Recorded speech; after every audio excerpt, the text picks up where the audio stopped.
Okay, let's get this started. Hello and welcome to the stream. I am Christopher Tarantola, your humble host, and we are trying out Interstellar Transport Company. This is my first time opening the game, let alone playing it. I've not really done much research whatsoever, so we're gonna kind of experience this together for the first time.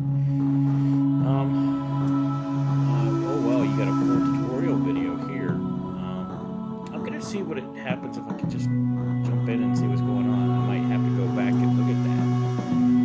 But yeah, let's see. So, added 6 late game upgrade text. Ooh, let me change where the music is going. The music is on my speakers and not on my headphones. There we go.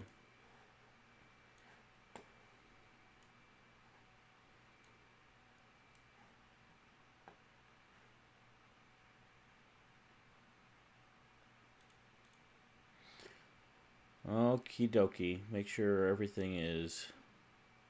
I don't really know where to put my head yet. So, might make it. Excuse me, a little bit smaller.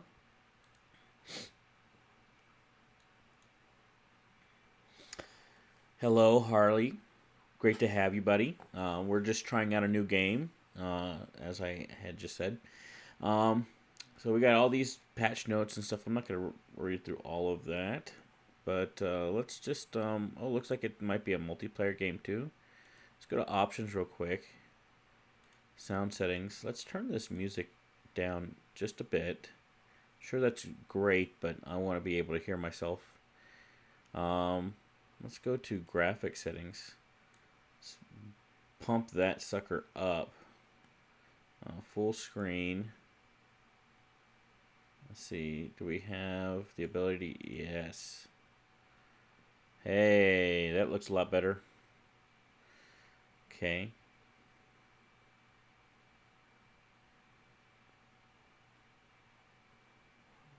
All right.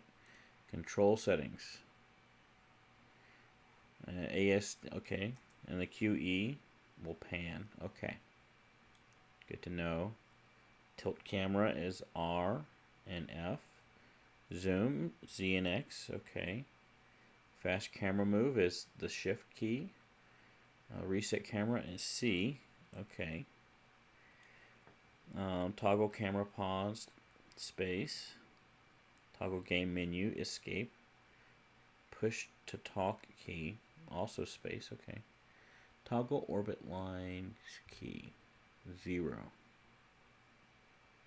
Okay, and toggle user interface, I. All right. What if we don't want British English? What if we want American English? Because I speak American. Woo! America. Wee-hee. Okay, let's go back. We'll just start a single player. New predefined game. In predefined games, you have predetermined starting conditions. Your company's net worth is recorded on the leaderboards at 10, 25, and 50 years. I don't have a continued game to continue. New custom game. Set up your own game. And we'll do the predefined, I guess. Unfair. Oh, look, you can start at TRAPPIST 1. That's a famous solar system that has 7, I believe, exoplanets, that all of which are near Earth size. Some of them are smaller, but they're all potentially, or many of them are very potentially habitable in the traditional Goldilocks zone, though it is around a smaller red dwarf star, which has a lot more radiation and CMEs and that kind of thing coming from the star, so that makes it less likely that they would be inhabited. But you never know. Life can always find a way. If you watched Jurassic Park, you know that, right? This is an advanced game. It is suggested you get some experience with easy or medium difficulty before attempting this. Okay. Now, this is an expert level game. Okay, so maybe solely responsible. And so let's we'll go with normal, I guess. we'll start out normal. So you start with 250 grand. It's a $50,000 loan and 100% fair income. Uh, I guess with hard you get 85%, you get 65%, you get 100% there. Okay, interesting. Can receive a one-time $50,000 bailout loan, and cost to subsidize a new colony is $400,000. I guess I'm playing a. Oh, I guess I didn't realize this is a. You play against an AI. They get a little bit more money than you. They get a little bit more income than you. But I guess it also takes them more money to do something. What color shall we be? I think blue. We're going to call this Tarantulas Transport Co. Accept.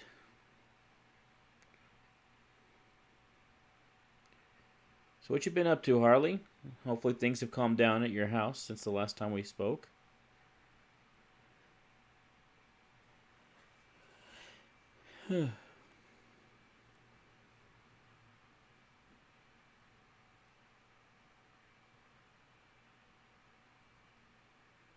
Okay. Introduction. Welcome, CEO, to Interstellar Transport Company. Periodically during play, you will receive these pop-ups to help you learn more about running your transportation empire. Use the WASD keys or hold down the middle mouse button to move the camera. Turning the mouse wheel or using the ZX keys zooms the camera in and out. And rotate the camera by holding the right mouse button and moving the mouse, or by using the Q and E keys. You can hover over stars or planets to get more information about them. The game always starts paused. Use the time controls in the upper right corner to unpause the game, or you can also speed up or slow down time here. It looks like that's up here. Okay. And clicking a star or planet will bring you to that location. Right-clicking or zooming out far enough will bring you back. Okay, there's another. Man, that one was a little delayed. I thought I was done. Okay, before creating your first route or buying your first ship, you must have gates leased on the planets you want to deliver goods between. Gates. Okay. Start by purchasing gates on your home world and one other nearby planet. Start by purchasing gates on your home world and one other planet nearby. Zoom to your home world, Earth, in a standard game. Click on one of the available spaceport gates and accept the confirmation. Then do the same at another nearby planetoid already colonized.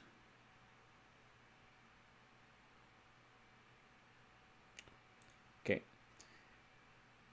Are we still not ready? Look at all these pop-ups. Why couldn't you just If you have your first gates leased, you can set up your first route between these planets. Open the routes screen next. I'm not gonna remember all this. You gotta go slow. It's killing me. Okay, so this is my galaxy, I guess. I suppose this is the Milky Way. That's Sol. It's a yellow dwarf star. Population 9.276 billion. Company reputation is at 80% and security level is at 0%. All right. Well.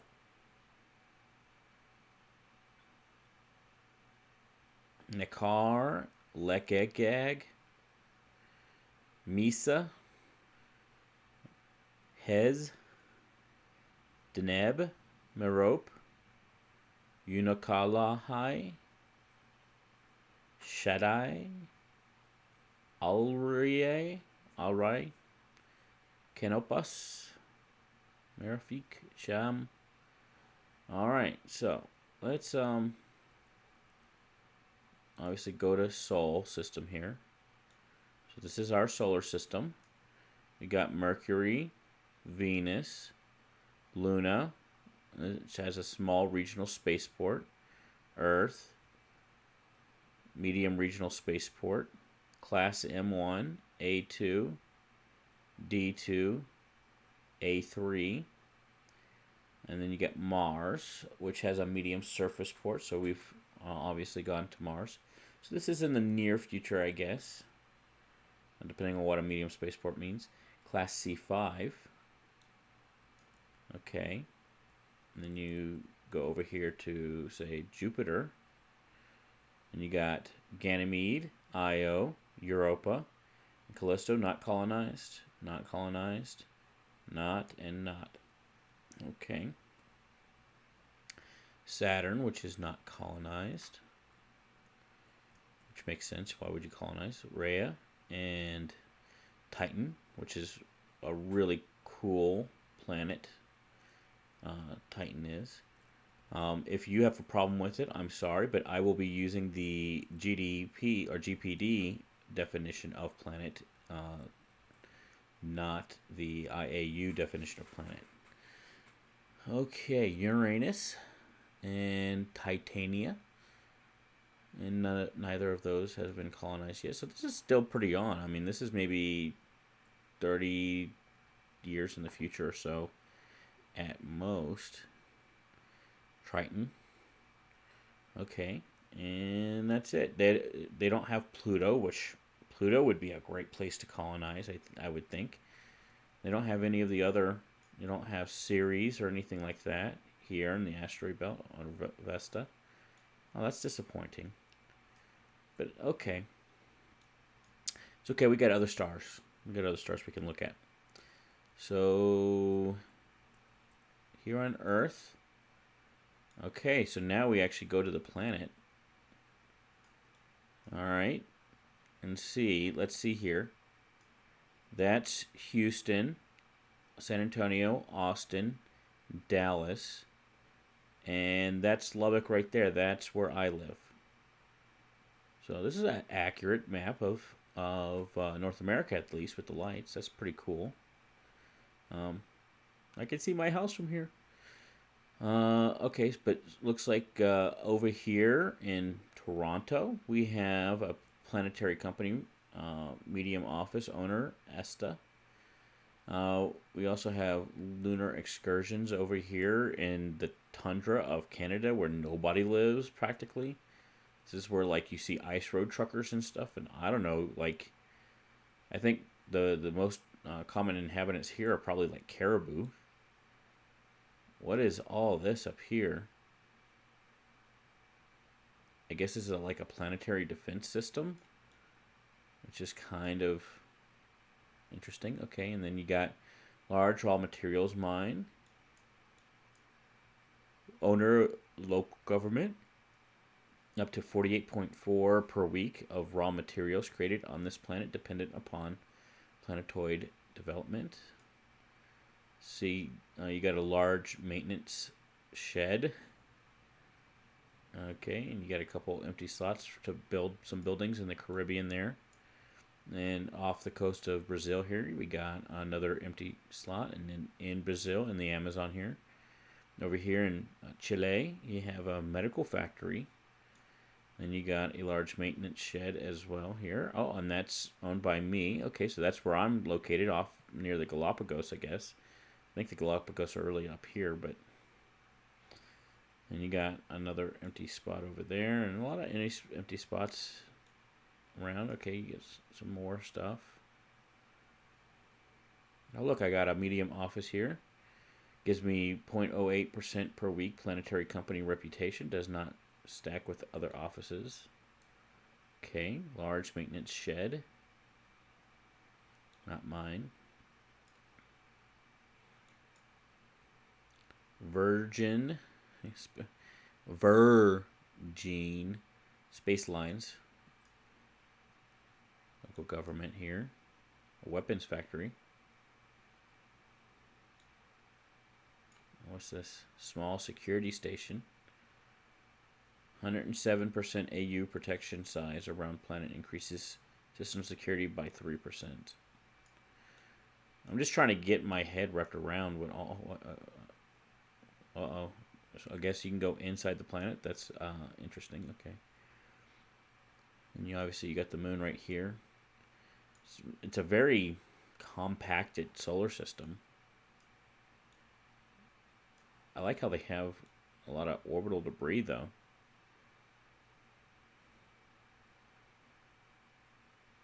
Yeah, interesting. Okay. So, I'm supposed to make a gate, they said.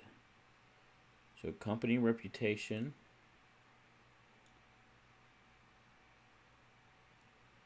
I guess is good in these places in Mars.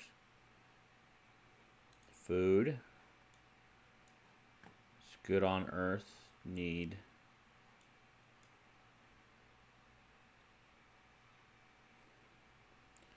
Yeah, I have no idea what I'm doing. I'm sorry, guys. I'm figuring this out in front of you, which is actually kind of the point. Create and manage your routes. Purchase new ships. Manage your starships and rockets. Manage spaceports. Open the research panel. Let's do that first. Alright, Class B1 certification. A Doing instead of Boeing 919 and a Spacebus D500. Corporate structure, large office. Thruster efficiency, minus 3% speed increase to all intra-system flight. No research points. Before researching technologies here, you must first create a research station to begin collecting research points.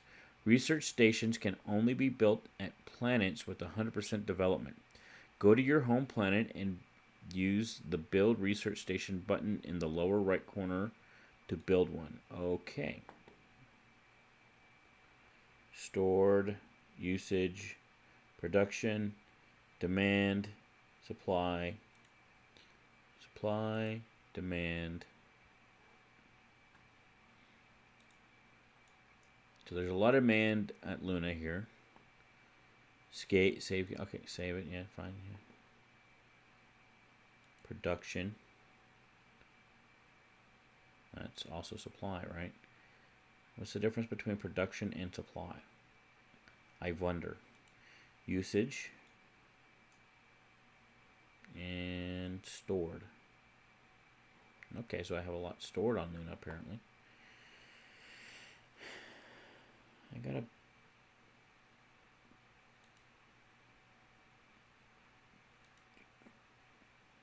figure out what I'm doing here. Development, robotics, stellarium.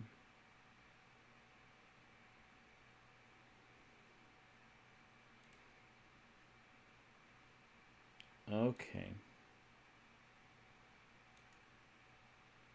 Dilithium crystals.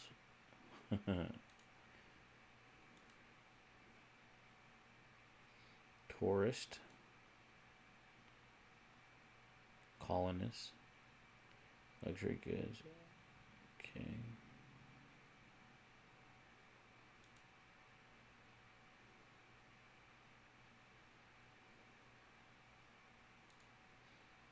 Interesting, but it's not. I went back to this and it had a little pop that said something in the bottom right corner here. What's this pop-up do? Kind of nothing. Okay, I got. Let's go see. I had something down here. FIFA. Okay, thank you. I just need a.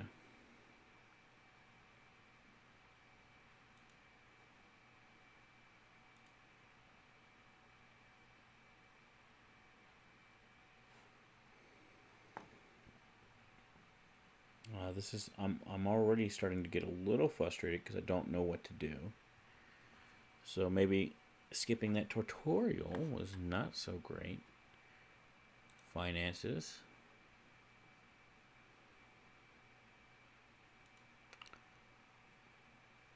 The ledger gives you a breakdown of your income and expenses, your P&E, okay. Profit and loss is what P&E stands for. Use the buttons at the top of the window to specify the date range you want to view. Click the Loans and Bonds button on the left side of the window to open up the Loans and Bonds interface. Okay. So, as far as game design goes, I already have some criticism here before I've even really started playing the game, which is the way that they've chosen to tutorialize is either you got to go onto YouTube and watch somebody do it, or you got to read these pop-ups and hope that you remember them. Instead of having the pop up at a time that is convenient for you to say, oh, do this, okay, I'll do that. Okay, do this, okay, I will do that. And it just doesn't make sense to me. And you're popping it up right in the middle of the things instead of over on the side, so you can't see what's going on. So you got to get rid of the pop-up, and I don't like it. Okay, financial summary, loans and bonds. Financial summary for the last 30 days.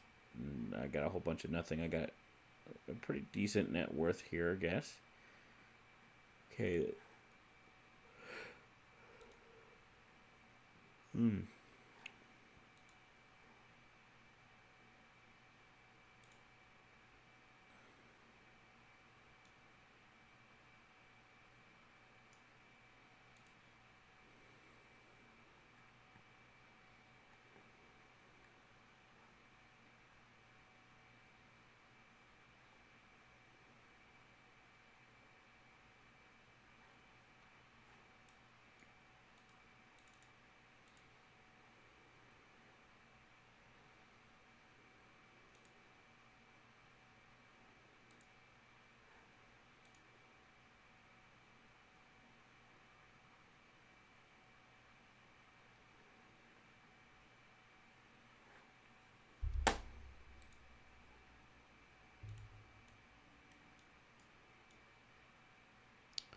So I'm not sure what I'm doing here.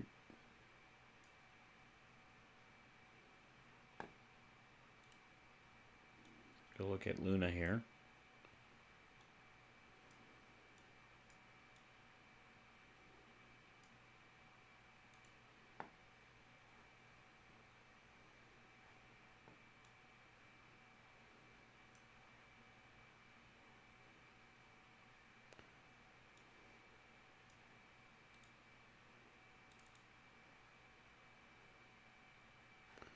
I see this little arrow here, so I'm going to click on that. Okay. So now I guess I could build something here. I've got to build a gate, whatever that is. Do you see a gate anywhere?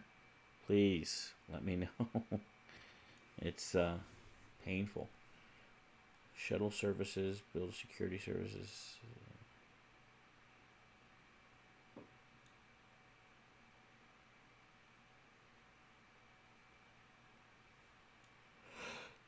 Oh, jeez.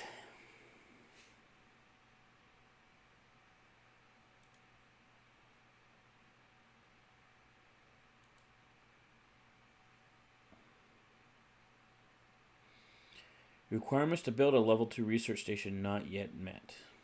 Okay, I just want to...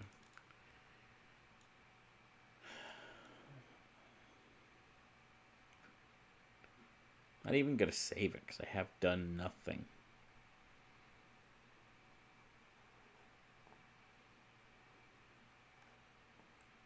It is not an intuitive game to play at all.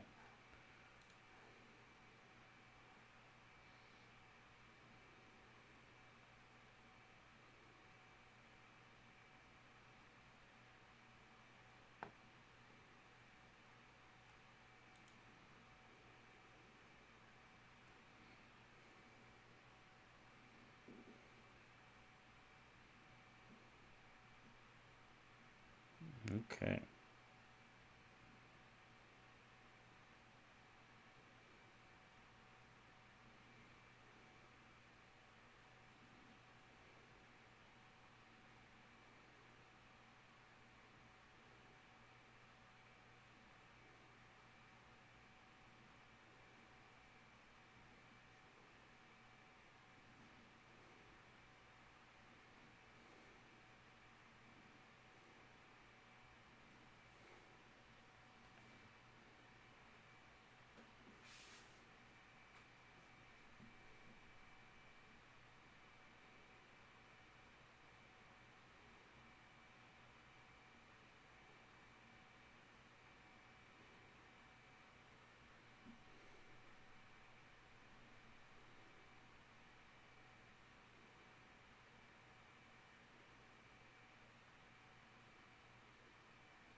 Okay.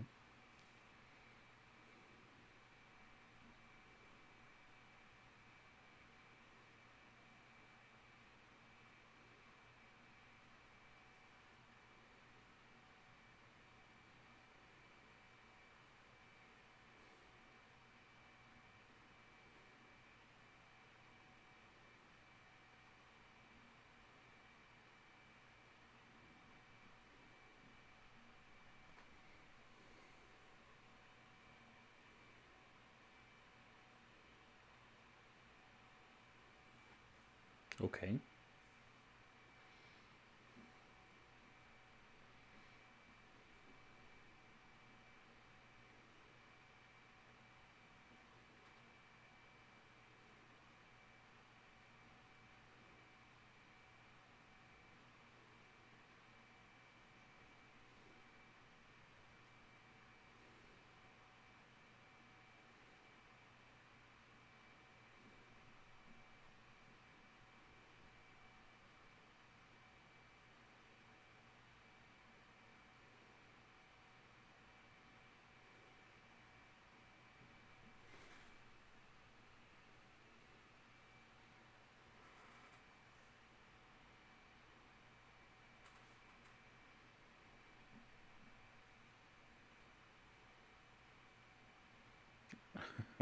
Okay.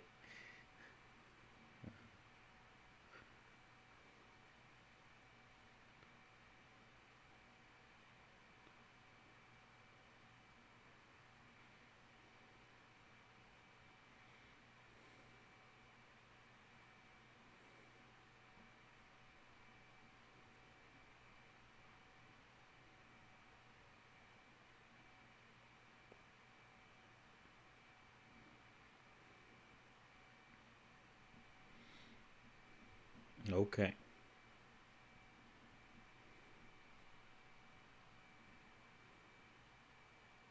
Okay.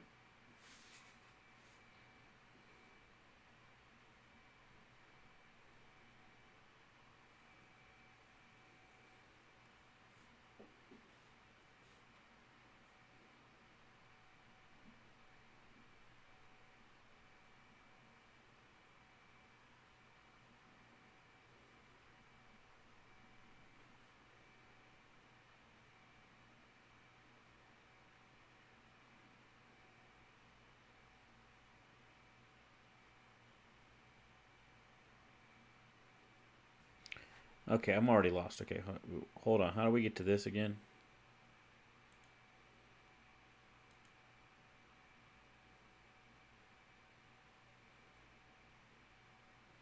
Okay.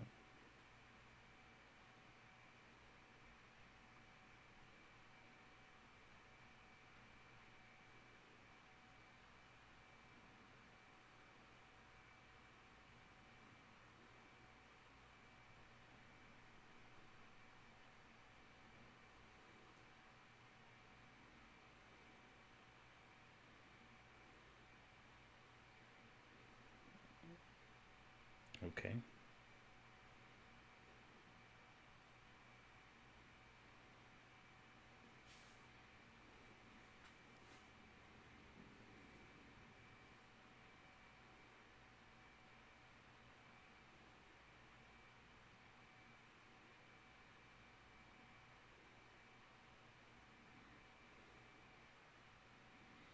I thought we wanted to deliver to Luna. I guess that's where they said the ship.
Okay.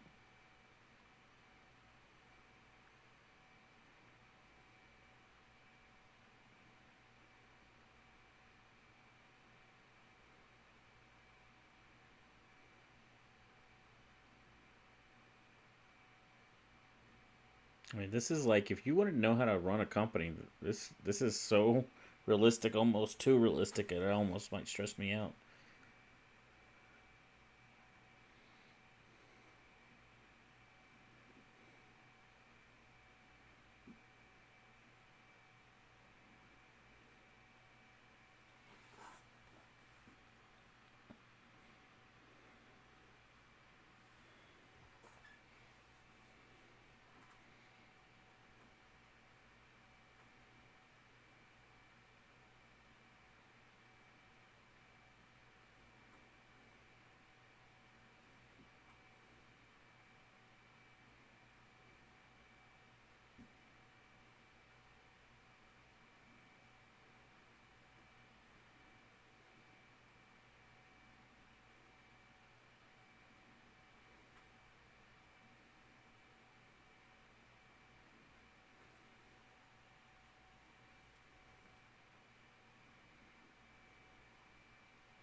Hmm.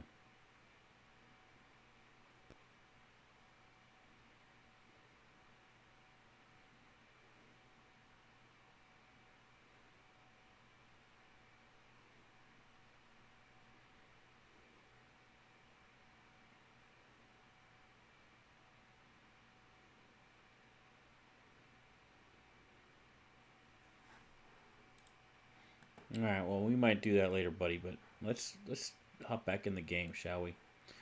All right. We're gonna go back to single player. I'm gonna do a new predefined game. I'm gonna stick with easy, honestly, because I'm just trying to figure this thing out, and that was hard enough the first time around. So let us see if we can maybe actually get started this time.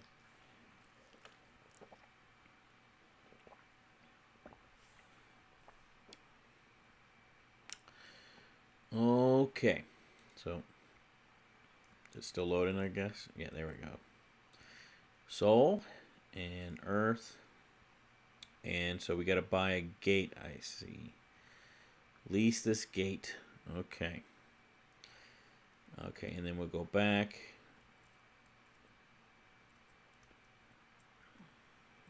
go to Luna, and we'll lease a gate here. Lease this gate. Okay, great. Now, when I leased that, initial cost was almost $5,000, and a monthly cost of $248.20. Okay, so let's look a little bit closer. So rare resources, it actually has a lot of supply. So I may want to do something slightly different than what he did. What I might want to do is go to put a new route in. All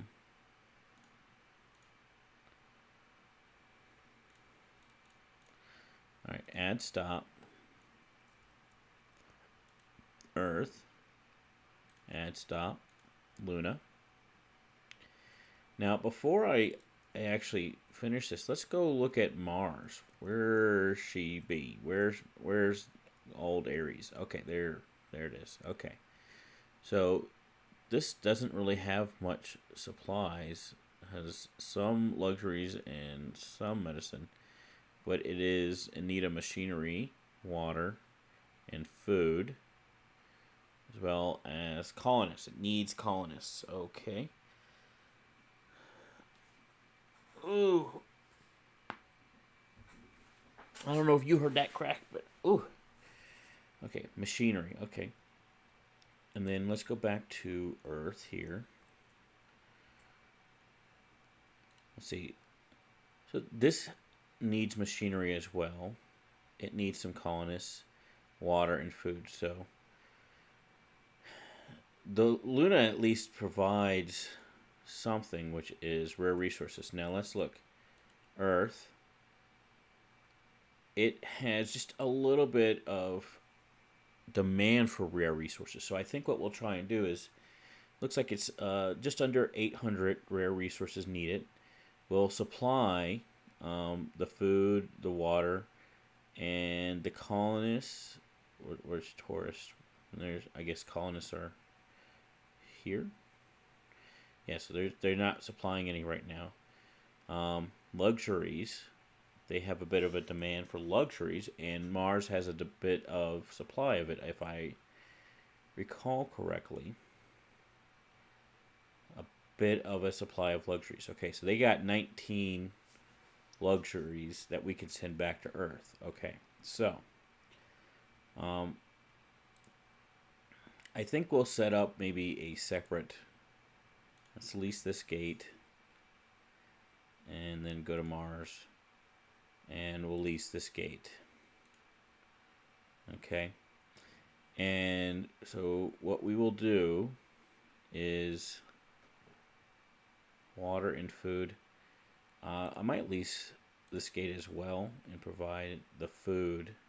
Maybe I'm getting too ahead of myself, but okay, so one's going to go to Luna and back, and the other two are going to go to Mars and back. Okay, so now I'm going to add a ship here. So purchase ship screen. Okay. Yeah, yes. Thank yous. Go always. All right. So right now it's all doing 909s. The first one will do mostly water, but if we remember, can we rename Earth? We can rename Earth. That's nice. Okay. I'm going to leave it as Earth, but it's nice to know that we can rename it. That's going to be cool because I'm going to have some fun with that, renaming some of our favorite places in the solar system. Okay. So it's mostly water, but remember, we want it from Luna. We have a slight demand for rare resources, and Luna has a supply. So just under 800. Now each of these is 20. So let's see, rare resources. Yes, this. Okay, so we want to do some of those. Okay, that way we can fill that up on the way back with rare resources. So deliver to Earth, Earth Luna Direct, order ship. All right. And I'm down to 200 grand. All right. So now we want another ship, and it's doing water to Mars, but then it's going to do luxuries back. So instead of doing these 5, we'll do these 5. So that can do luxuries. Yes. And then this is going to be... Oh, wait. Oh, I guess I got to create the route. New route. Add stop. And Earth. Then add stop. Mars. Okay. So now when we've gone to all ship types, all distances. Okay. Here we go. So you get this one. This one will go to Earth Mars direct, and we'll order this ship. And then we're also going to supply food. So where is food here? Food. Okay, so we want to take all those out, and we'll do all of that as food. And we might take that down to 3 and do some more food. Okay. And then we'll order that ship.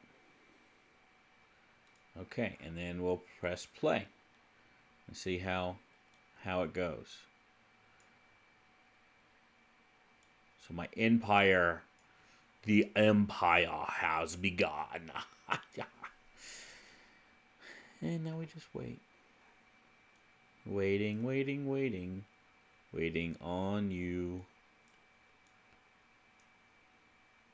Lots of satellites. Let's go look at Mars. Okay, so... Wow, look at that dust storm. That's kind of cool looking. Right, and there's some cities. That's kind of cool to see. Kind of cool to see. All right, so I can build a building here to try and create something that Earth needs. So I wish there was a way to go to Earth without having to go back to the map and click on it. Just to toggle back and forth between Earth and Mars or Earth and wherever. Okay, so what is in demand here is luxuries, a little bit of rare resources.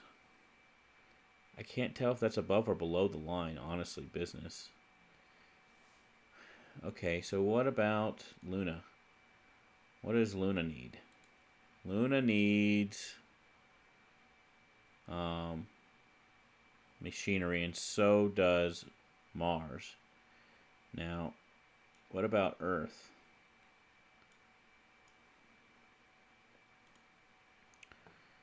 Earth does not have any machinery, so we need to create machinery.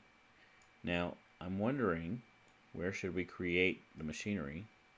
Is that my ship? Or is that somebody else's ship? I don't know.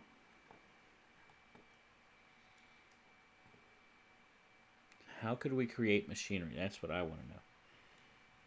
All right.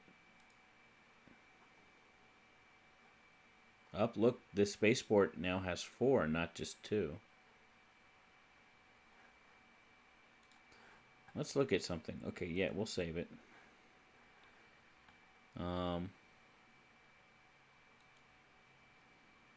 Overall profits.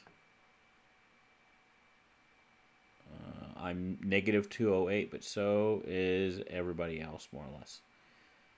You got Blue Origination instead of Blue Origin. You got Virgin Space Lines instead of Virgin Galactic. You got Venus Ventures, which is nothing. Okay. Income. Expenses. I've got no income yet. Overall report. Okay.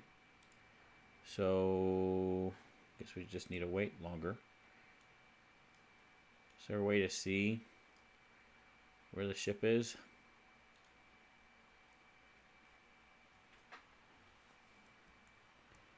Okay, look, there's my ship. There's two of my ships. Where are they headed? They're on Earth Mars Direct.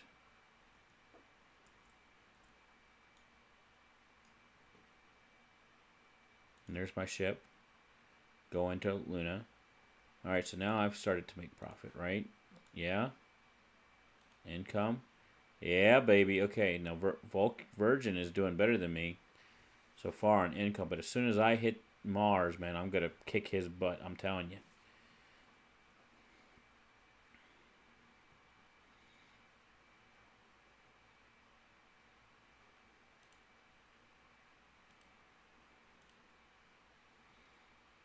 I'm waiting for that to hit.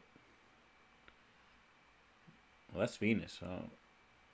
Why are you going to Venus? I thought you're going to Mars, man. Why aren't you going to Mars? Obviously, orbital mechanics is not really a thing here.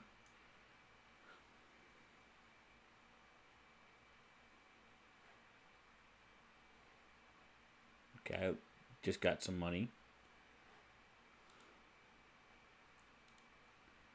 Now I am in the lead. Thank you very much overall. So let's do a little bit of business.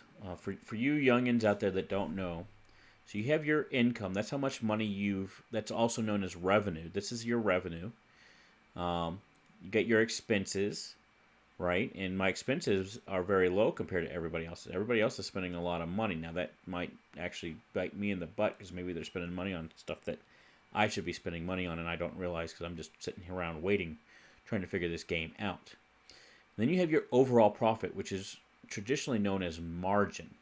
So that is your income minus your expenses, and that's what you get. So right now I've spent more money than I've earned. Of course, it's still early in the game, and that's going to happen from time to time. But once you get to, once a company becomes quote unquote profitable, that means they are earning more money than they are spending. They are making money. They're in the black, if you will. If you're in the red, that means you're losing money. That means you're spending more money than you are earning. So, wonder if,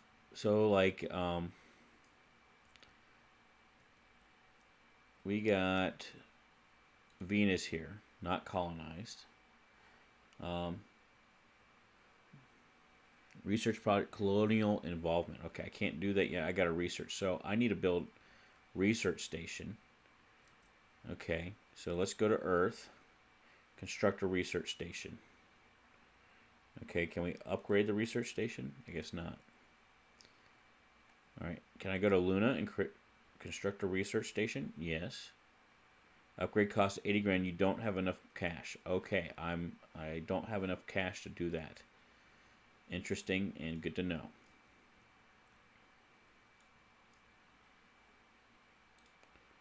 All right. Uh-oh. What was that? I don't even know what that was.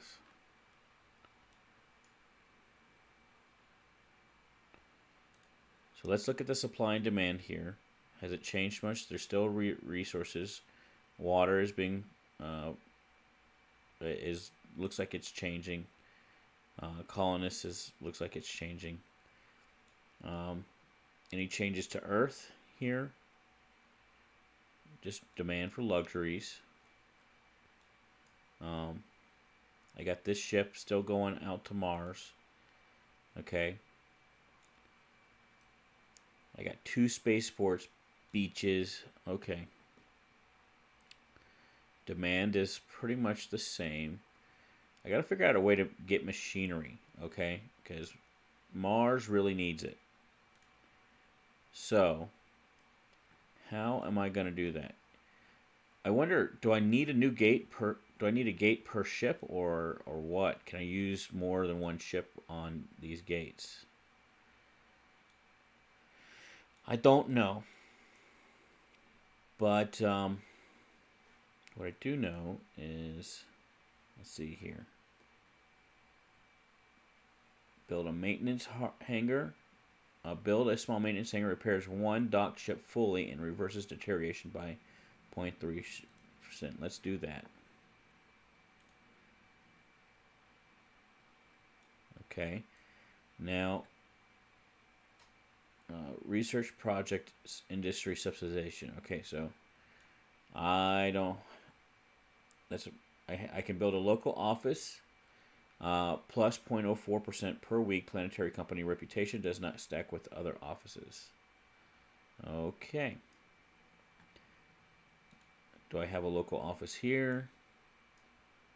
Maybe do something over here. Build a local office. I don't quite have enough money for that. So, okay. So we just gotta wait. Look at all these things going to Mars. Oh my God.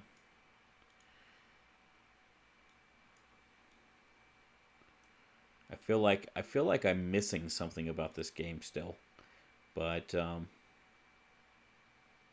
you know.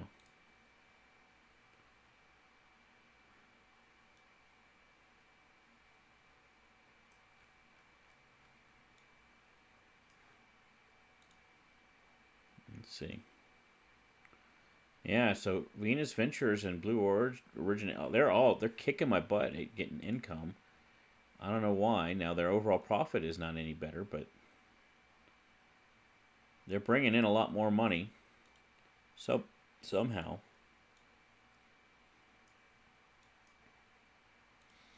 Again, I feel like I'm not doing something right.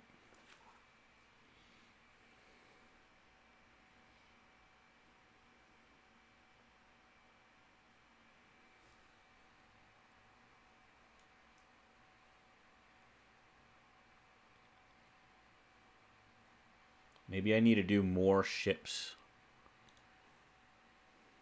Let's do another ship. Let's just do it all water.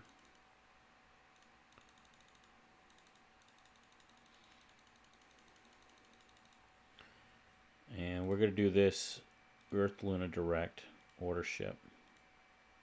Do not have enough cash for this ship. Oh, crap.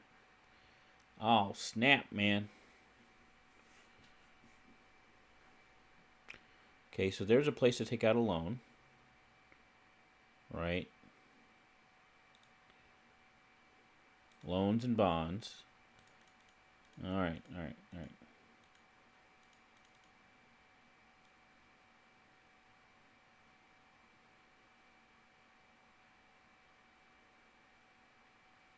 Ooh, 38% interest rate. Okay.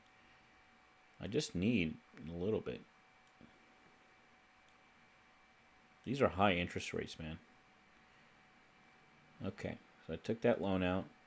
So I'll order this ship. You do not have enough cash for the ship. I just took the loan out. I guess not enough. Son of a bitch.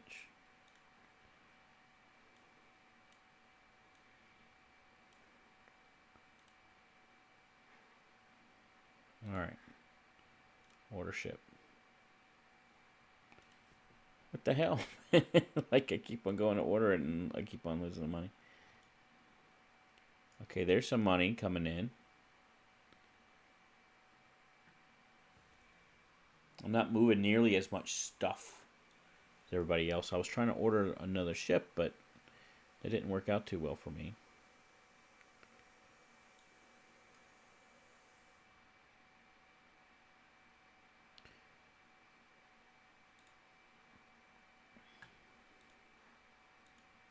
Sparrow rocket is much... Oh, look at that. It's much cheaper. So...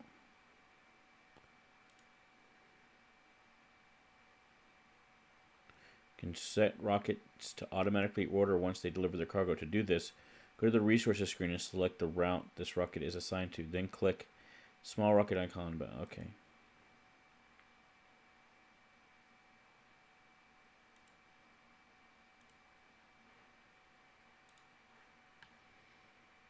Okay, routes.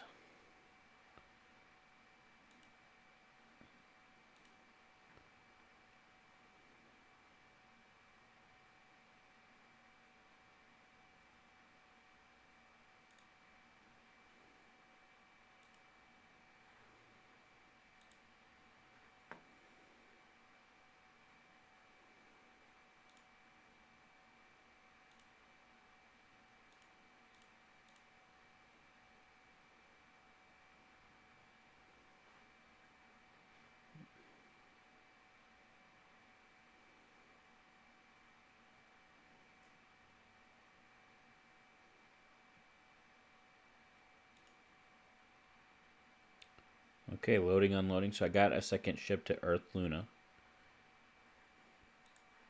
You know, looking at my routes, Luna is clearly being more profitable for me because it's so close. And now I got twice the ships going to it.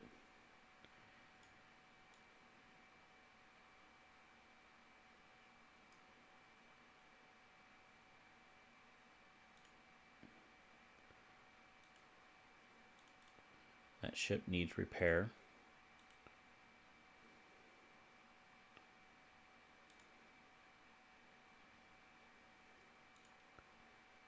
Can I change the name here?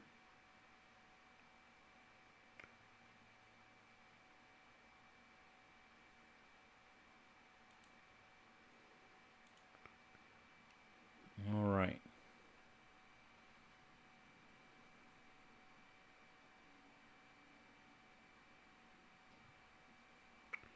Yeah, so this is more profit per ship. This is more profit per time.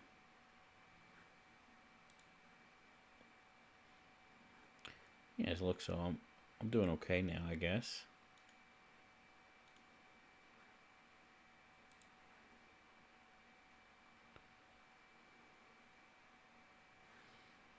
Gonna order more ships with water, and we're just gonna send it to Mars.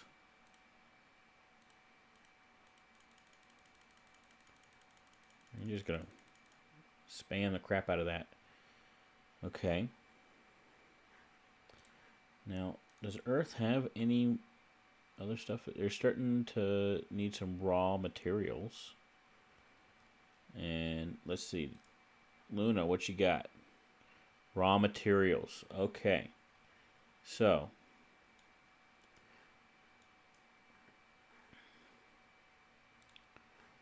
let's do a Doing 909. And then this is going to be just a raw materials and stuff. So let's get rid of all this. Okay. Machinery. Rare resources. Where's the raw materials? Okay. Here. Okay. And then we'll also bring a little bit of water. And we'll order that ship. Don't have enough money for it, and I was ordering it for the long thing. Okay. Okay, I gotta wait till I get 33 grand.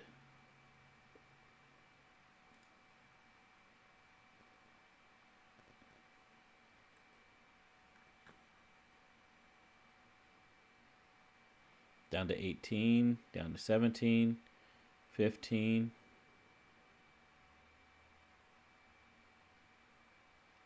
Okay, going up to 14, 28, 30, 33. Okay. Look at that. Okay, order ship.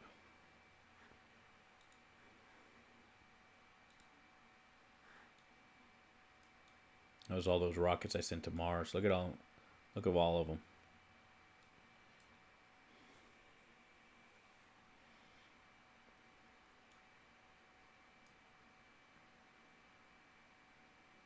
Yeah, baby.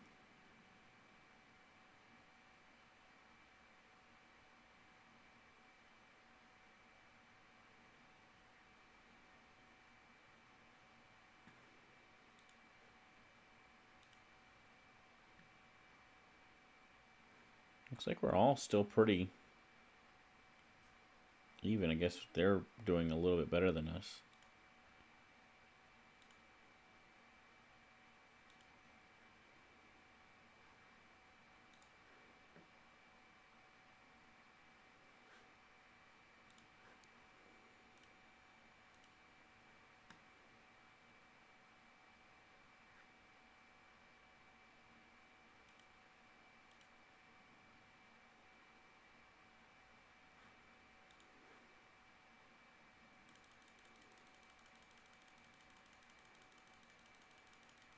Just spam the crap out of that.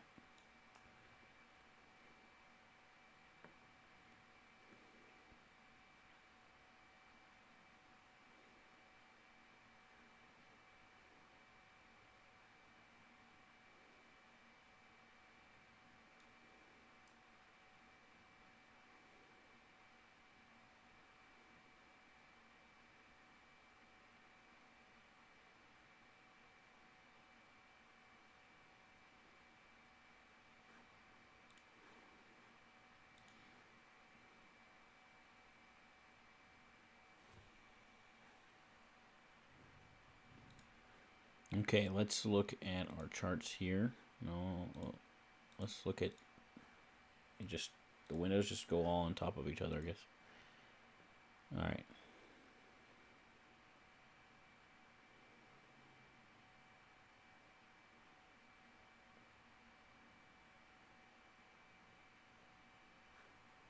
Let's look at our roots.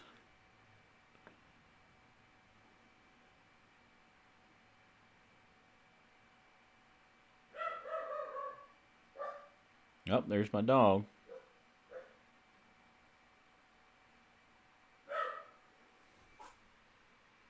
Maybe somebody at my door.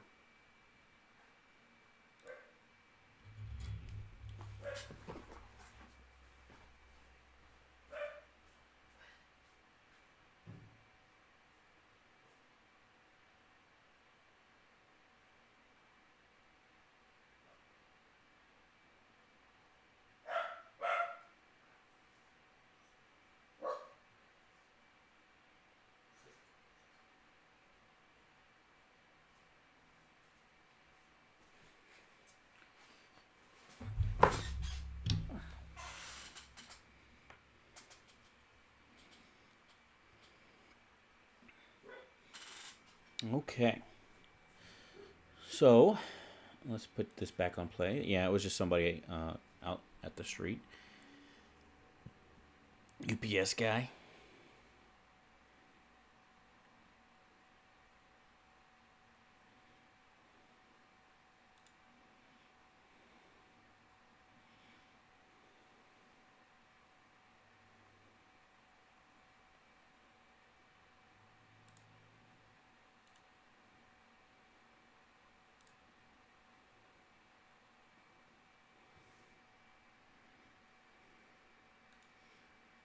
No gate available on Luna to land. Well, let's change that.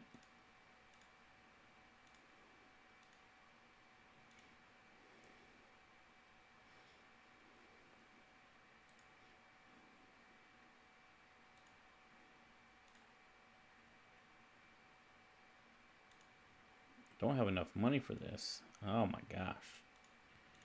Okay. Not like I know what I'm doing or anything. Do I have enough research points yet? So can I research something? Not yet.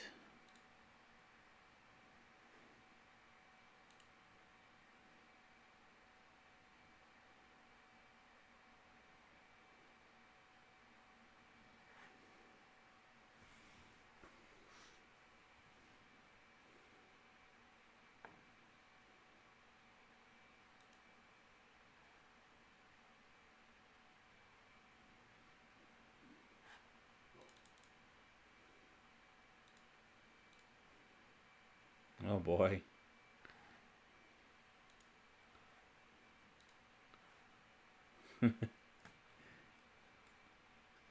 Keep on getting but losing money.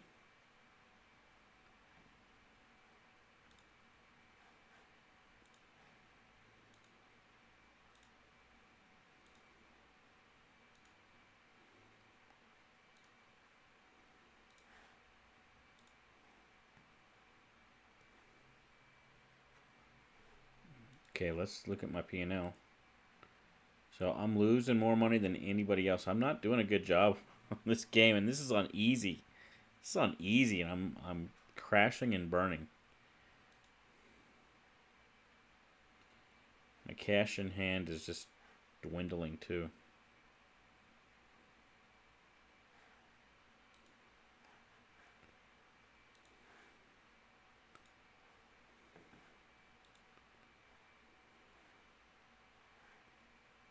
So does it instantly research it, or do you have to wait for it? No, you just buy it and it's researched, huh? Okay. So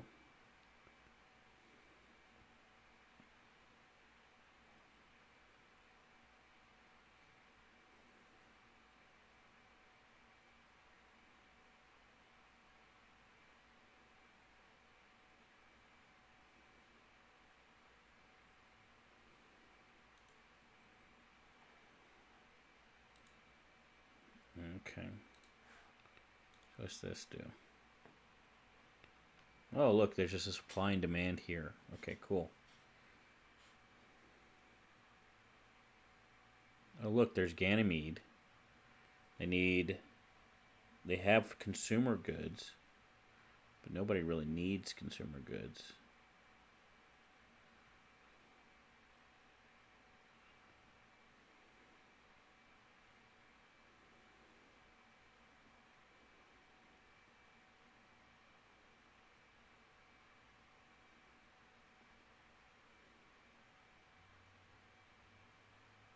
Earth now has luxuries, and Ganymede needs them. Okay. So, a ship that's on, that goes,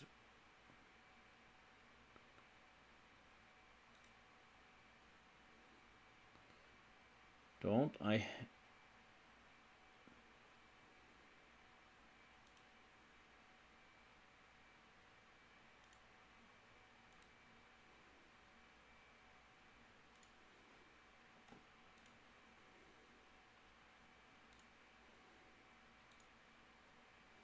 can I undo an order? Oh well.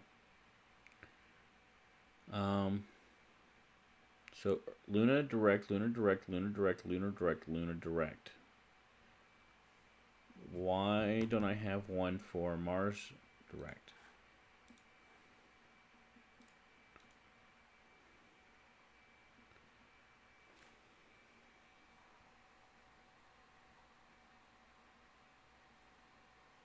One ship assigned. Okay. Ships.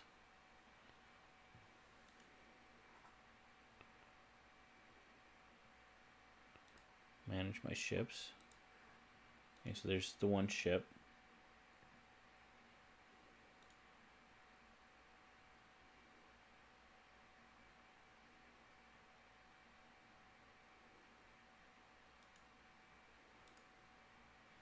So how do I edit it?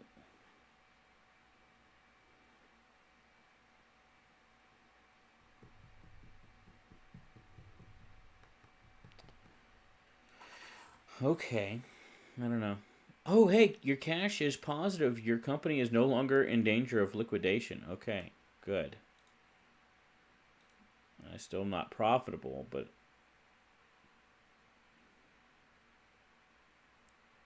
got out of debt.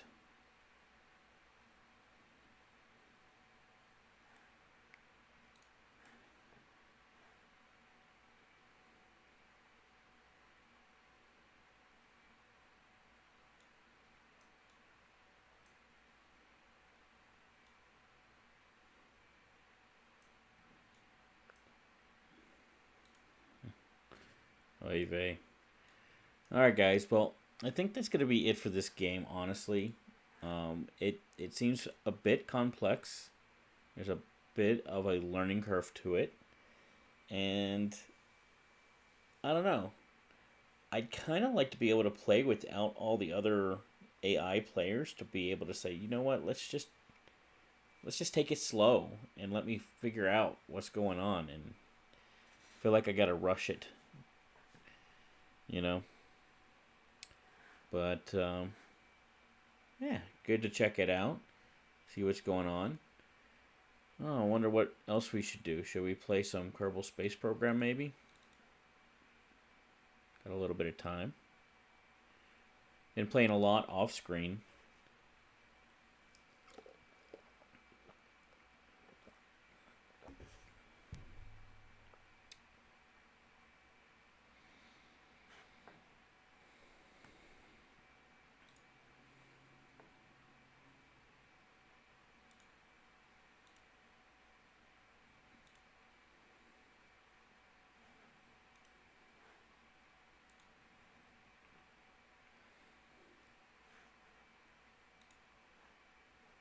Loading her up. I do have some mods turned on. Honestly, though, I got the mod that like makes everything have the clouds and stuff like you can see here, and you could tell there's just some settings that need to be altered in a way that I just again, it's just like, man, you got to get so involved in some of these things, and I don't know. I might just take it back off because I think it's not adding to the game what I want, and it's actually removing from the game in certain areas. I don't know. It's kind of doing both and. It is really nice having those clouds and having the scatterer, but I wasn't trying to replace the face mask and stuff. Yeah,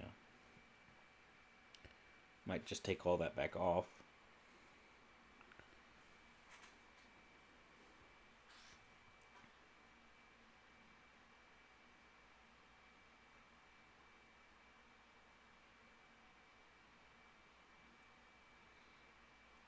Waiting. Waiting. Okay.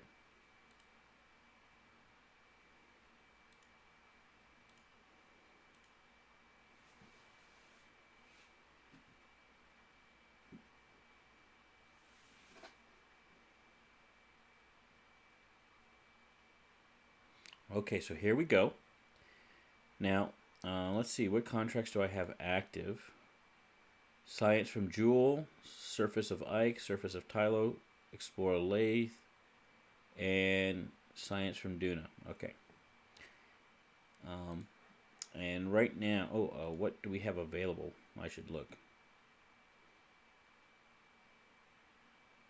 Put a flag on the moon. Build a new orbital station.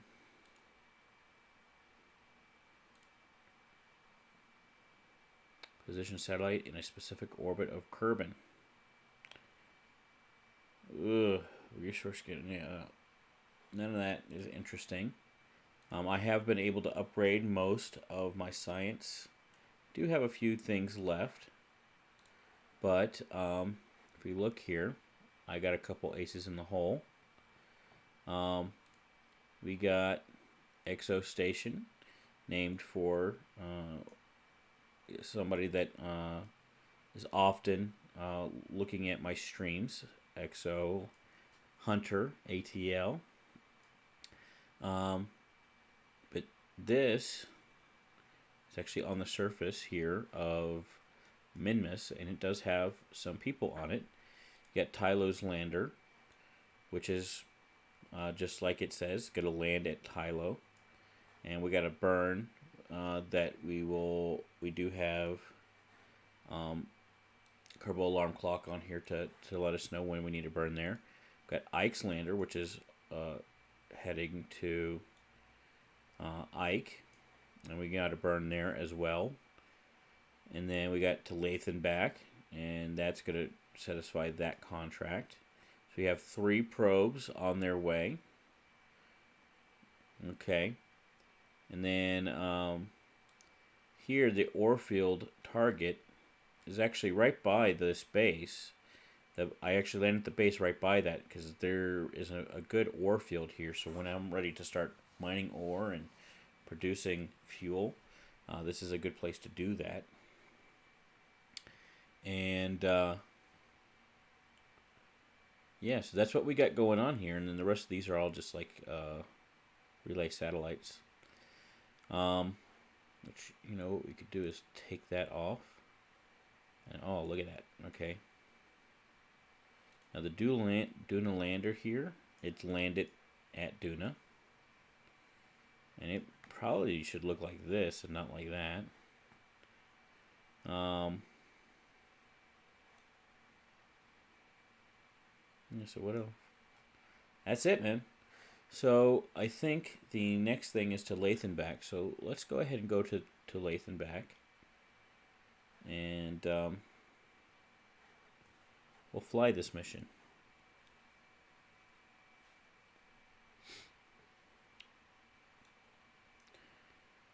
Right, so we have a probe here.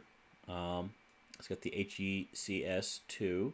Does have a gravioli detector on it. It has an ability to come back into the atmosphere as well as a heat shield.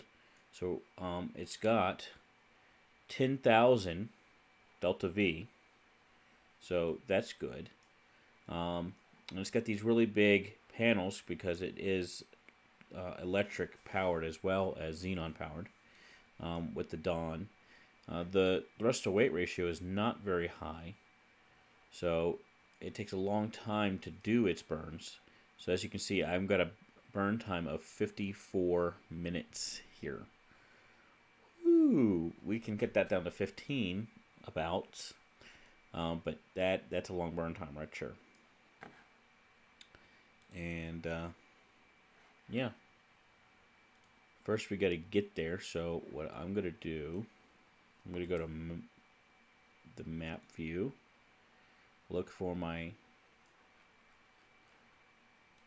there's my maneuver, and I'm gonna warp to next maneuver here. Just go ahead and get her done.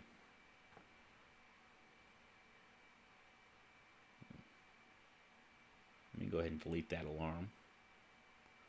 Get the other two.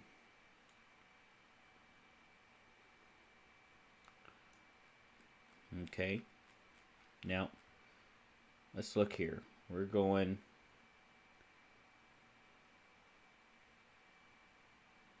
What are we playing? We're playing to Lathe and back. Okay, so we're going to Jupiter, or not to Jupiter, to Joule. So we want to focus view actually on Lathe, because we have an encounter with Lathe here. So we want to see this happening here. Now let's go ahead and go to our target. Got more than enough delta V. Going to burn in 18 seconds.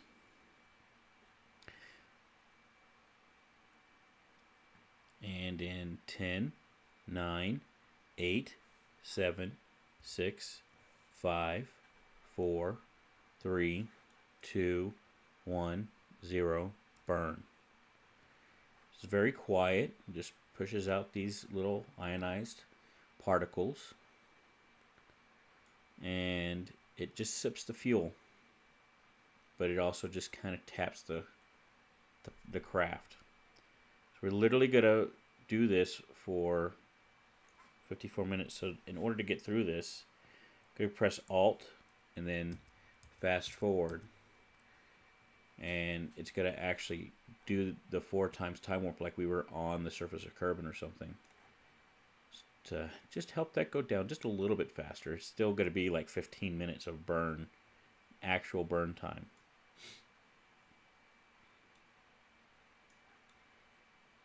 Now, this Dawn engine is based on, the reason it's called Dawn is as actually was, the NASA had a Dawn spacecraft with ion propulsion, and it went to an asteroid, several asteroids actually in the asteroid belt, did a lot of really good science, and it was the first use of this technology. So it is a real life technology. Interestingly enough, it's the same technology that is said to be on a TIE fighter, though a TIE fighter just does not work the way these work in real life. But what about Star Wars is supposed to be real life, right? Now, it was interesting because they had so much delta V, as you see on this craft, that they were able to really just explore. They went around a really small object, one of the smallest objects we've ever explored, and they were able to just do all kinds of things with the orbit of it. It was very interesting what they were able to do, and that technology is going to be flown again on other missions for sure, because it just was so successful. There's a lot of advantage to just having a ton of delta V, especially when you're going on low gravity missions. And I kind of like this little thing. It's very simple, nothing crazy about it. Let's see. If we log the gravity data, do we get anything good? Not really. Not enough to write home about. Let's see. We have knocked off several minutes of Mars Talk. We've recorded 4.5 hours, though the episode itself won't be that long. It will be a bit of a longer episode, and it'll be quite interesting too, because we had Dr. Robert Zubrin on, as well as Craig Davidson, who is a colleague and contemporary of Dr. Zubrin. And we talked quite a bit about the Artemis program in NASA, their new program to land on the moon. We talked about Moon Direct, which is Dr. Zubrin's suggested plan on how we should go back to the moon in such a way that it's going to allow us to get resources there, and be able to, for a quarter of the cost, really have a moon base on the surface of the moon rather than in orbit of the moon, and go wherever we want on the moon at the same time, because you produce the fuel on the surface of the moon, you fuel up your rocket, your little land hopper, your moon hopper, and then you use that hopper to go and do a mission to wherever you want on the moon. It takes a couple of kilometers delta V to get to orbit of the moon. So you fuel it up, you get to orbit, you change your orbit how you feel, and you go and you land, and then you're in a new location. So it's a really great architecture there. We also talked about his book, The Case for Space, which you can see right behind me over here. And Moon Direct is in that, but he also talked about a lot of vision casting of, that what I was just talking about was the how to go to the moon, but why do we want to go to the moon? The interesting thing about it is when we do that, what's going to open up is our ability to do science in putting telescopes on the dark side of the moon, and making a couple of telescopes or several telescopes placed along a certain part of the moon. You can actually create a telescope that's effectively the size of the diameter of the moon, and you'll be able to map the continents on the planets surrounding stars nearby. That is quite interesting to be able to say such a thing, because currently our capabilities is we can barely see Pluto. The only reason we have the images of Pluto that we do is because we literally had to send a craft to Pluto to do so. And it wasn't until like the day of the flyby that we were able to actually get back a picture of decent resolution. And then, of course, we get the James Webb Telescope going up eventually, though it is far over budget and over time. Sometime next year, it ought to go up. And assuming that all goes well, that's going to provide some really fantastic images that will blow anything we've seen to date out of the water. But just imagine how much more so when we have that kind of thing on the moon. There's also the fact that it's actually going to create technology. Developing the technology to live on the moon, to live on Mars, is going to come back to Earth. That technology, those ideas are going to be imported back to Earth, and we already see that is the case. I mean, the bed that you sleep on, the GPS that you use in your phone, the technology that you use in your phone, all of your life is very highly affected by the fact that we've developed this technology by going to space and exploring space. And how much more so once we're actually living on other planets. There's also a sociological reason to do so, which is, as we start developing these city-states on Mars and the moon and the asteroid belt, there eventually are going to be places where people start their own governments, and they're not going to be like the governments here on Earth necessarily, and they might be better and they may be worse, and probably several will be worse. Because it's not an easy thing to govern humans. But it looks like we're about halfway through our burn, which is great. But what's going to come out of that, I imagine, is we're going to actually have some social advancement.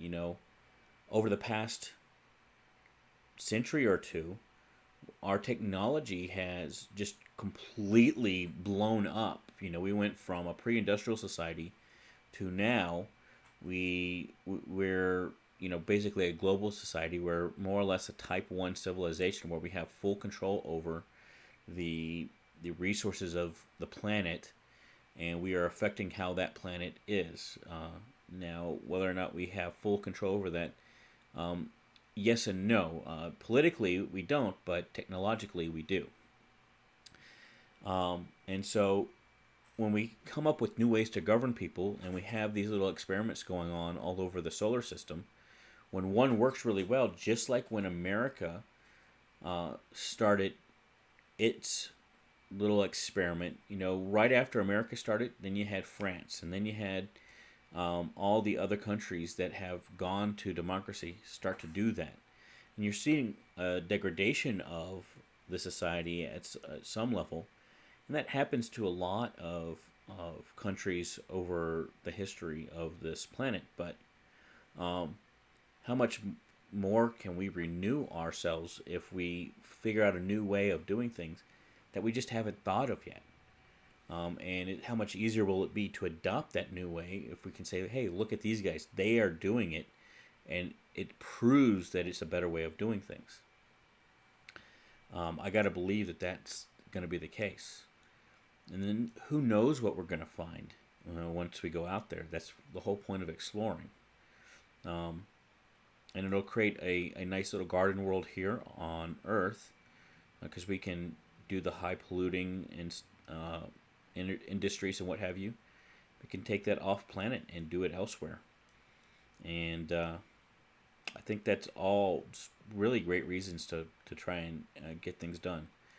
Now, the frustrations, and we talked about this at length as well in the podcast, a lot of frustration is surrounded by the political issues that we have that are actually causing our moon program here in the United States to be less than optimal, we'll say.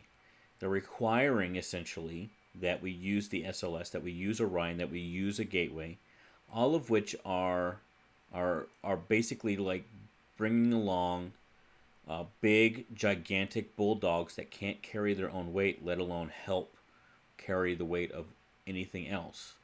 The SLS is well over budget, it's well over schedule, and they're asking for even more money to do it. And by the time it flies, if it ever does, it'll probably be rendered obsolete by SpaceX's Starship and Blue Origin's New Shepard. Those ships will have greater capacity and they will be fully reusable. The SLS system is not reusable at all. You have the Orion capsule, which is much heavier and is so heavy, in fact, that even with the SLS, that is not able to do anything except go to lunar orbit. It's not able to actually land or do anything else. Not only heavy, but it can go to lunar orbit, but it can't go to lunar orbit and return back to Earth without being refueled. So you have to send a separate mission over there to refuel it. It just doesn't make any sense. It's an obsolete, outdated way of thinking about things.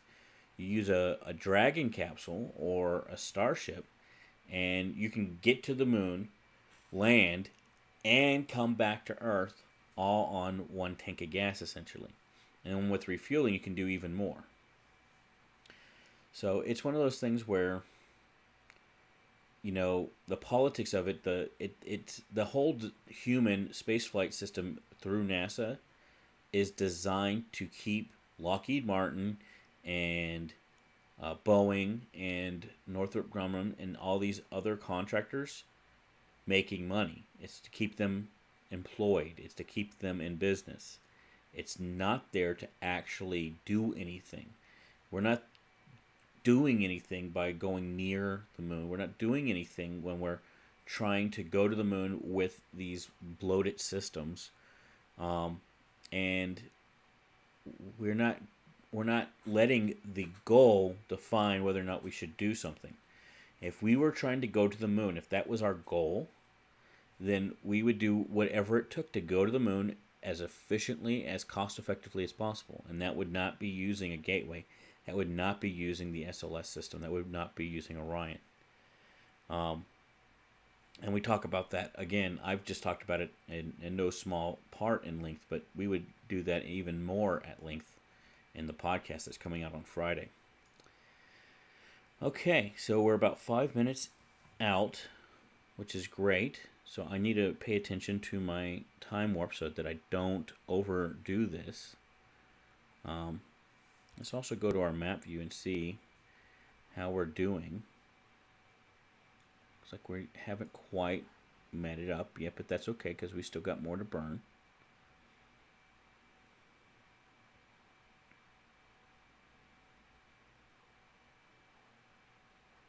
Oh, looks like we got capture. There's our capture.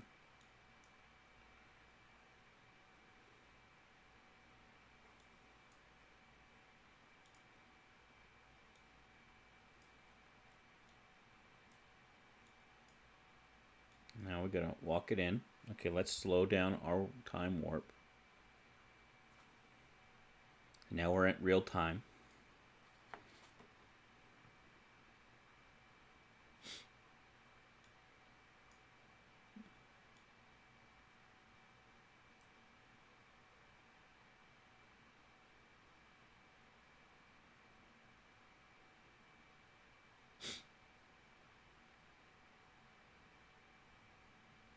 Ooh.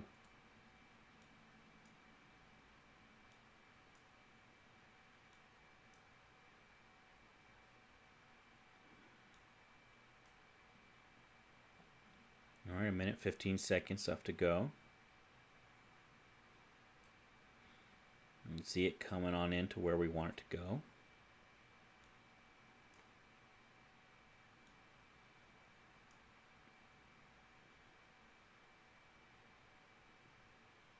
Less than a minute.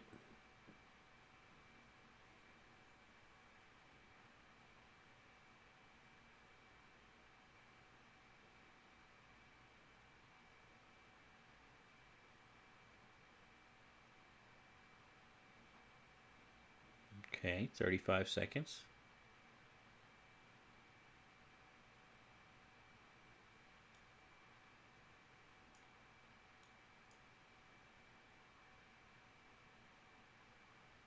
All right.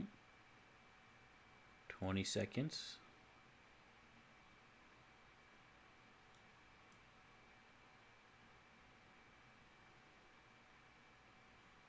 10, 9, 8, 7, 6, 5, 4, 3, 2, 1, 0. Stop. Whew. Let's see if we can follow it around and get it fine-tuned, because we are going to hit lathe, but we're not necessarily where we want it to be. It's going to be really difficult, but I bet you we can do it. Okay, so we're just going to do it roughly right here.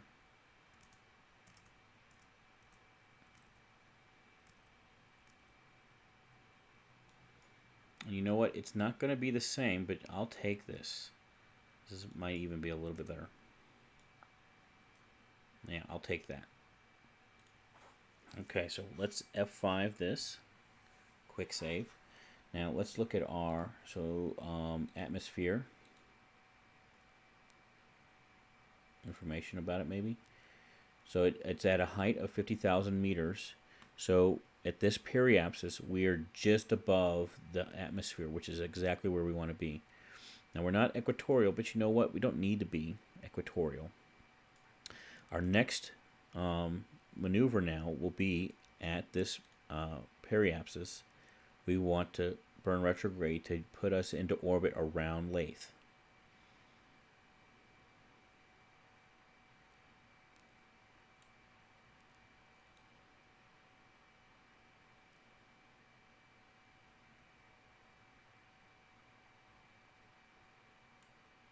Okay, and there we go.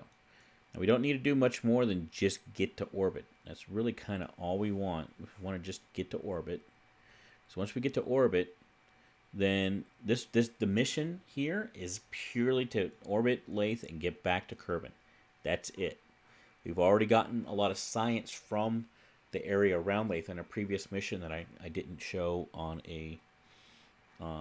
one of these streams, but we're just trying to get this contract done. So once we do that, then we will actually burn back the other direction, go back out to Joule orbit, and then go back and figure out a way to get back to Kerbin as quickly as we can. So that's going to be 943 meters per second. Again, we still got 7,000 meters per second of delta V, so we got it covered, I think. When we get to Joule orbit, we'll be able to use this gravioli detector, which we've not taken to Joule yet, and maybe have some good fun with it going around. We might try and touch on some other moons and see what we can do with getting some good science, bringing it back to Kerbin. Okay, so there's that. Let's go ahead and add a maneuver node. We'll pause it there, and it'll be at the next maneuver. Let's go ahead, and because it's an 18-minute burn, we'll give ourselves 20 minutes of margin here, and then we'll add that alarm. Okay, and that'll be the last alarm. Now we'll go to Tylo's lander here, and we can jump to ship here.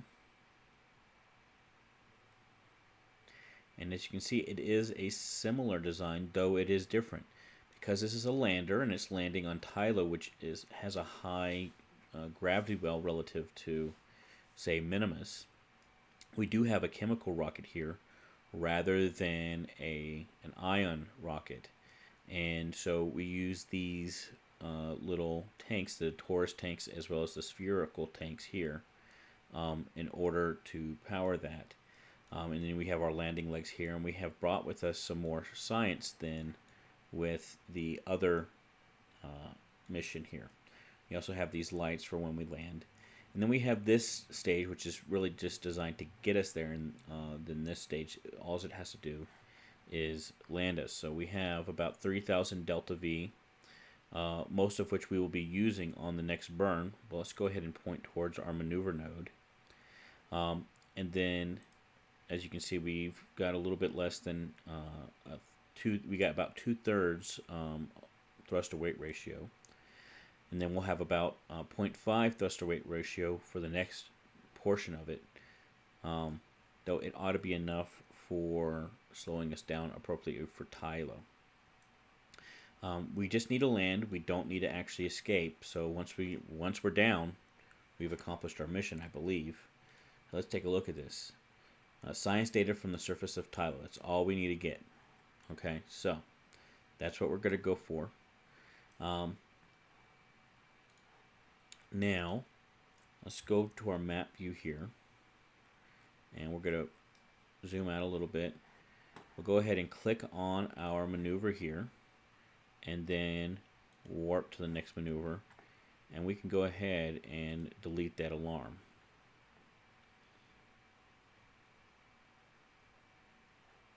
And there's Eve.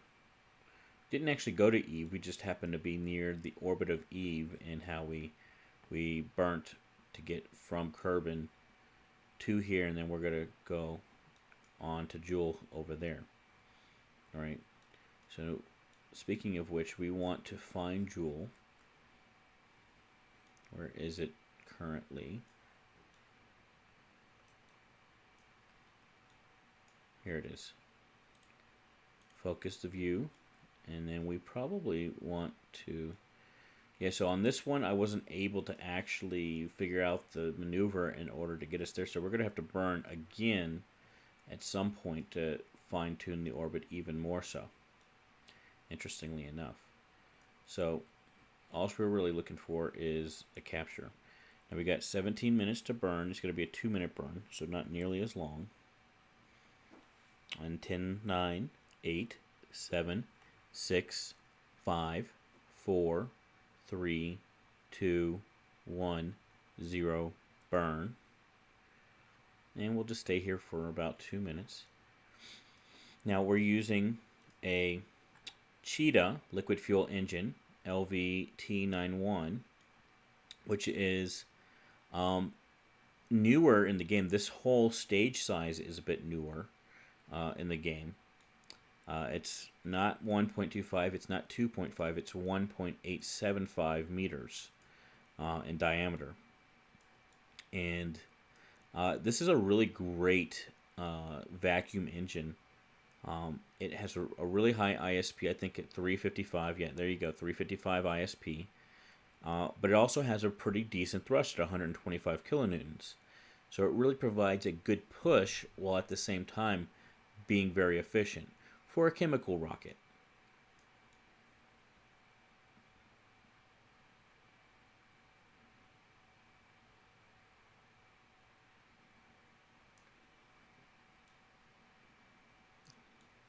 Yeah.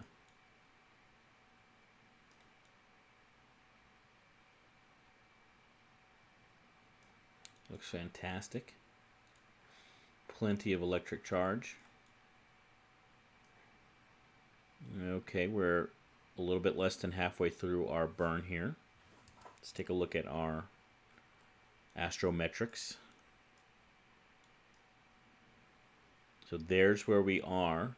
This is where we're going to try and be. You can see it's not a very efficient orbit. I didn't do a lot of calculations in trying to get to Joule. I just made it and launched it. And probably actually will take me longer to get there than if I had just waited, but oh well. Alright, 1 minute left. You see that apoapsis is getting pushed further and further out. I think we're going to go... I can't tell which one is before and after. Okay, it's the green one. So we're going to go up to an 86... Is that million? Billion. Thousands, millions, billions. 86 billion meter orbit. It's 86 million kilometers.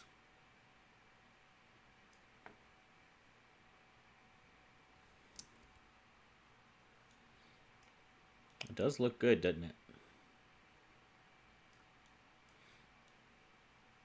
Yeah, so I did a little cheat here in that I put these two turtle tanks in here, and then I put the little it doesn't show it. It just shows the decoupler and the external tank, so you can't quite get to the engine. But it was a little spark engine. Uh-oh. Need a stage. Or were we past? Where are we? Yeah, we're past. Okay. I wasn't paying attention. I was talking. Burning up Delta V.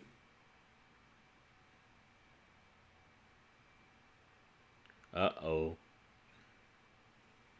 Whoopsies.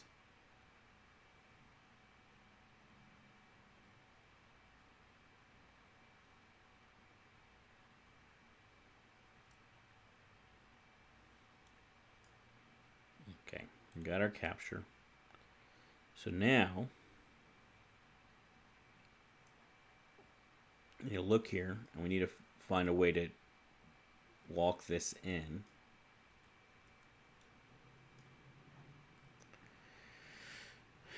So, probably at the apoapse, I would imagine would be the best point, but I could be mistaken about this, but we'll try it out.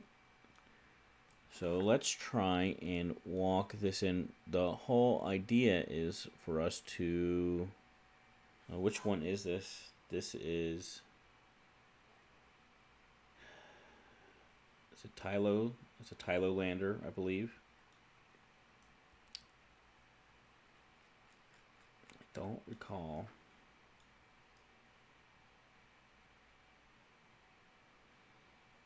Yeah, Tylo's lander. Okay, Tylo. So we want to actually target, set that as a target, and try and get there. There's our maneuver node. We'll use the little deal here to try and get it in. So let's first of all just try and burn radial. I'm sorry. Normal. No.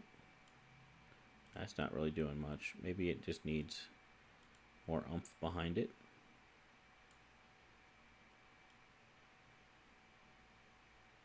Does not do much. Okay. What about radially?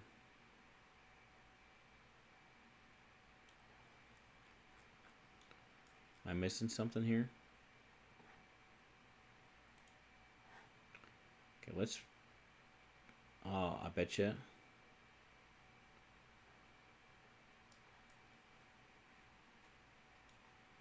what's going on here? Oh, look. We actually have an Eve encounter with this vessel. Interesting. Let's get it to the other side.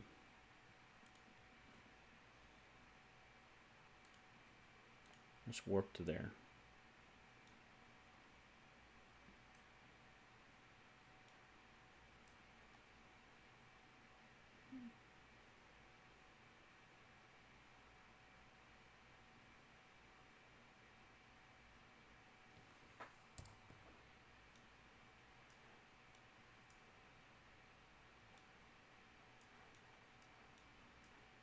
Where is Eve?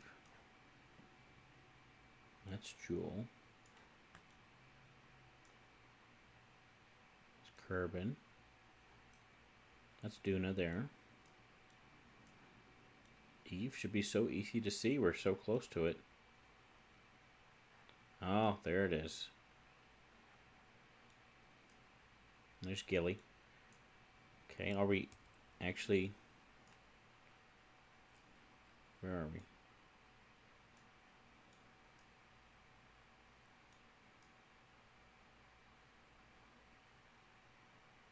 Let's warp to there.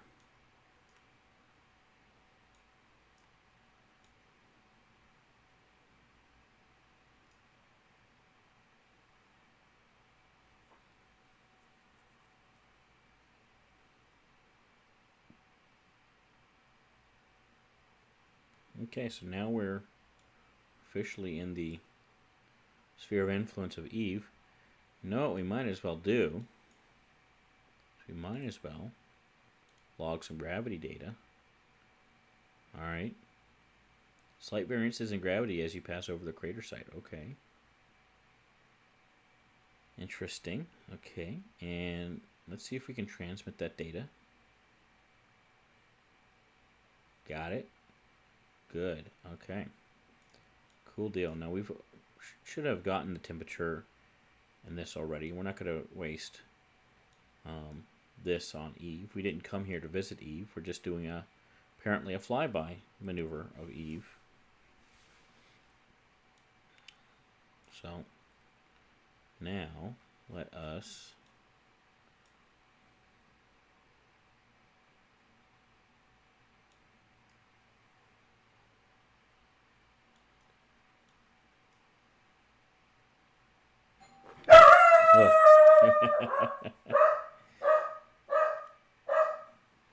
pardon me for a moment.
Okay, sorry about that. We had a package. All right, so what am I trying to do? I'm trying to get past.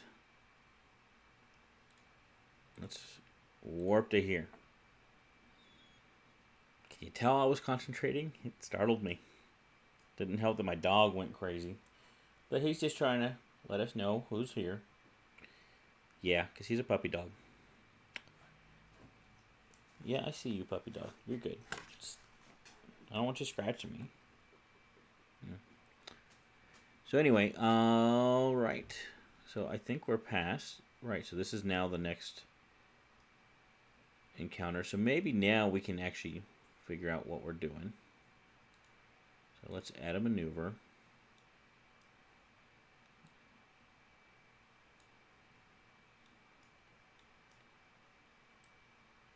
There we go. Now it's doing what we wanted to do. I think we were just too many spheres of influences away to really be able to get a sense of what we were doing.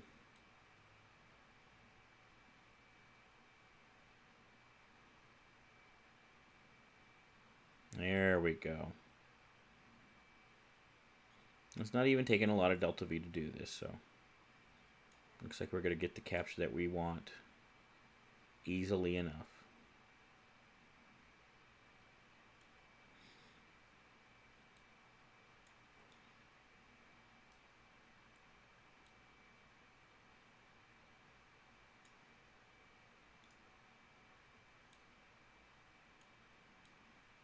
Oop.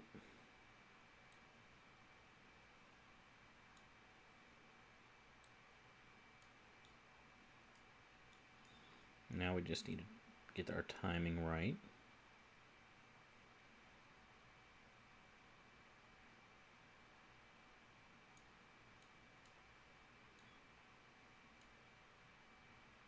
That is lathe, I believe. No, that's fall. It's still not where we want to go.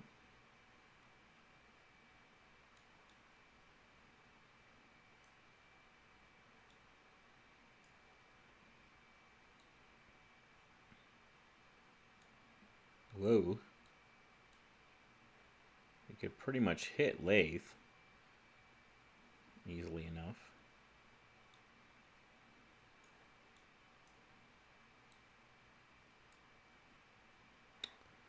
Okay, let's go over here and be a little bit less sensitive.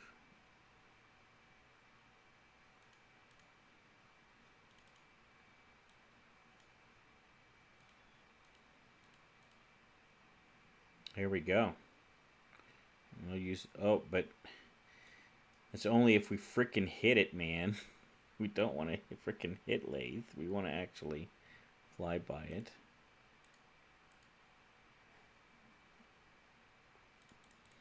Yeah, we'll just have to do it without lathe.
There we go.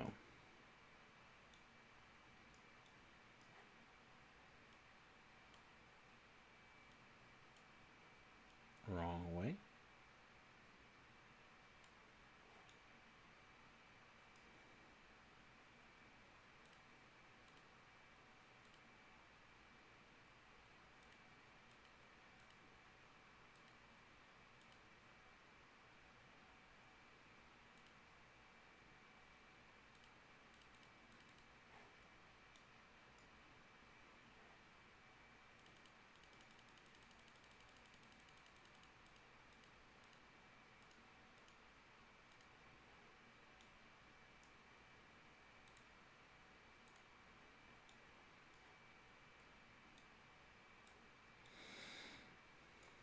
Now remember, we're trying to actually land on this thing, so we want to really get in close.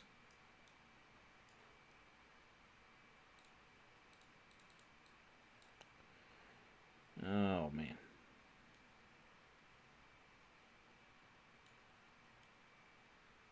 Where to go? Where is it? Just lost the capture altogether.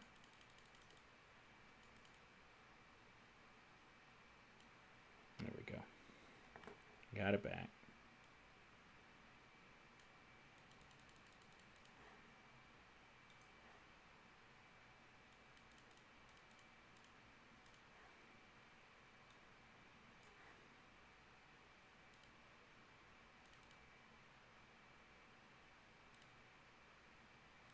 Okay, that's about as good as I'm going to get from where I'm at. 95 delta V out of 25, so we should be fine there. Okay. And then we'll add that maneuver. It is a 9-second maneuver, so 1 minute ought to be plenty. Okay, and so there we go. And that'll be in about 3 years, so we got some time. And we can go ahead and make sure that's a pause. Good for us. Okay, that's going to be it for my stream today. Thank you so much for watching. I really appreciate it. And I'll come back on maybe later today, maybe another day. I do have to edit that Mars Talk video and get it out by Friday, so I will be focused on that tomorrow for sure. But till then, I will talk to you later. Thanks for watching.